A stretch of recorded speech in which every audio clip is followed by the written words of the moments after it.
Mega డీఎస్సీపై రాష్ట్ర ప్రభుత్వం అన్యాయంగా వ్యవహరించిందని వైఎస్ఆర్సీపీ మహిళా నేతలు విమర్శించారు. వివరాలు వీక్షిద్దాం. ఆంధ్రప్రదేశ్లో మెగా డీఎస్సీ ఉపాధ్యాయ నియామకాలు, రిజర్వేషన్ల విధానంపై అధికార కూటమి, ప్రతిపక్ష వైఎస్ఆర్ కాంగ్రెస్ పార్టీల మధ్య సవాళ్లు ప్రతి సవాళ్లతో రాజకీయ వాతావరణం ఒక్కసారిగా వేడెక్కింది.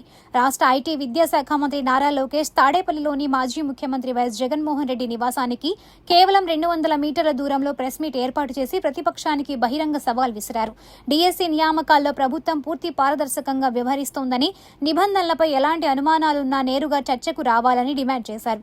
గత 5 ఏళ్ల వైఎస్ఆర్సీపీ పాలనలో ఒక్క డీఎస్సీ నోటిఫికేషన్ కూడా ఇవ్వకపోవడం వల్లే వారికి హారిజంటల్ రిజర్వేషన్లపై అవగాహన లేదని ఎద్దేవా చేశారు. ఒక రిటైర్డ్ ఐఏఎస్ అధికారిని ముందు పెట్టి డీఎస్సీ స్పోర్ట్స్ కోటా ఉద్యోగాలపై వైఎస్ఆర్సీపీ కులముద్ర వేస్తూ దుష్ప్రచారం చేస్తోందని, నిజాలు వెల్లడైనందున సదరు వ్యక్తి బహిరంగ క్షమాపణ చెప్పాలని మంత్రి డిమాండ్ చేశారు.